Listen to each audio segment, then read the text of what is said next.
Asia के कई देशों में कोरोना ने फिर से दी अपनी दस्तक। देशवासी ठीक से अभी तक कोरोना के डर को भूल ही नहीं थे कि एक बार फिर से कोरोना ने डराना शुरू कर दिया। एशिया के कई देशों में कोरोना ने फिर से अपनी दस्तक दे दी है, जिससे पूरे एशिया में एक बार फिर से खलबली मच गई। तो यहाँ भारत में भी पूरी तरीके से लोग अलर्ट हो चुके हैं। मध्य प्रदेश में भी कोरोना के नए वेरिएंट पर पहली नज़र रखी जा रही है। जिला स्वास्थ्य मुख्य अधिकारी प्रभाकर तिवारी ने बताया कि संदिग्ध मरीजों पर नजर रखी जा रही है। कोविड के प्रोटोकॉल सबको पालन करने होंगे।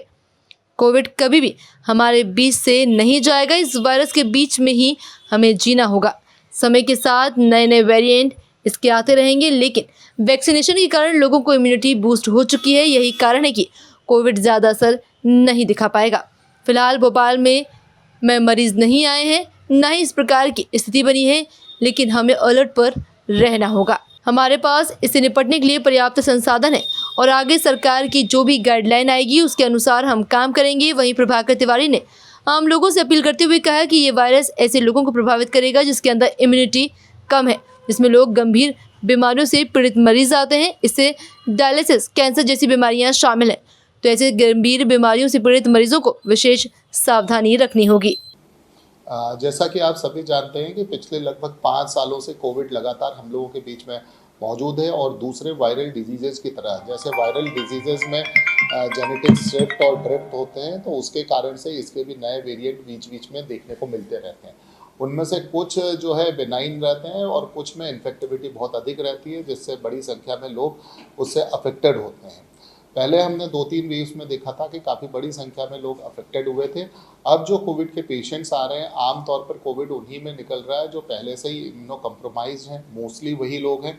और इसके अलावा अगर स्वस्थ लोगों में कोविड पॉजिटिव हो भी रहे हैं तो उनमें कोई ऐसी बीमारी नहीं हो रही है जिसमें उनको भर्ती होने की ज़रूरत हो, या स्टैंड एलोन केसेस बहुत ही कम हैं।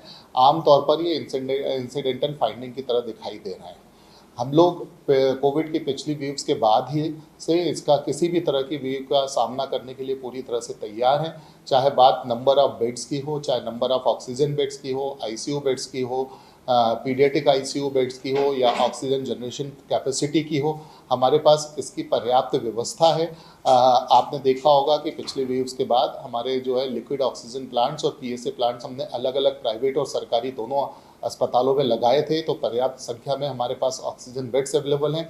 इसके अलावा इसके लिए जो टेस्टिंग फैसिलिटी है, बेसिकली जो आरटी-पीसीआर से इसकी टेस्टिंग होती है, उसकी भी पर्याप्त संख्या में हमें आरटी-पीसीआर टेस्टिंग फैसिलिटीज़ हमारे पास अवेलेबल है। तो अगर कभी नंबर बढ़ता है तो हम उसकी टेस्टिंग के लिए और क्लिनिकल मैनेजमेंट के लिए पूरी तरह से तैयार हैं। और जैसे भी सरकार की लगातार गाइडलाइंस आती रहेंगी, उस हिसाब से हम अपने आप को मॉडिफाई करके तैयारी करते रहेंगे। इसके साथ ही साथ मैं आप लोगों के चैनल के माध्यम से आम जनता से भी यह अनुरोध करना चाहूँगा कि जैसे पिछली बार हमने देखा था, कोविड अधिकतर ऐसे लोगों को अफेक्ट करता है जिनकी इम्यूनिटी पहले से ही कम है, यानी इम्यूनो कम्प्रोमाइज्ड हैं। जैसे हमारे क्रॉनिक रीनल फेल्योर के पेशेंट्स होते हैं जो डायलिसिस पे होते हैं, या जिनका पोस्ट ट्रांसप्लांट पेशेंट रहते हैं, जिनको हम इम्यूनोसप्रेसेंट देते हैं जिससे कि उनका जो ट्रांसप्लांट है वो रिजेक्ट ना हो। इसके अतिरिक्त इसी तरह के कैंसर पेशेंट्स रहते हैं जिनको हम कीमोथेरेपी देते हैं, जिसके कारण उनकी इम्यूनिटी सप्रेस्ड हो जाती है। इसके अलावा एक्सट्रीम ऑफ एजेस के पेशेंट होते हैं, यानी कि बहुत छोटे बच्चे या हमारे सीनियर सिटीजन्स। तो ऐसे लोगों को विशेष सावधानी रखने की ज़रूरत है, क्योंकि जब भी कभी कोई भी नया डिजीज़ वेरिएंट वायरल या बैक्टीरियल आता है तो ऐसे लोगों को सबसे ज़्यादा अफेक्ट होता है। ऐसे ही लोगों को सबसे ज़्यादा मॉर्बिडिटी और मोर्टिलिटी भी होती है। तो हम लोग विशेष तौर पर ऐसे उससे सावधान रहें। प्लस ऐसी जगहें जहाँ पर ये केसेस देखने को मिले, उन सिटीज़ में यात्रा करने से बचें।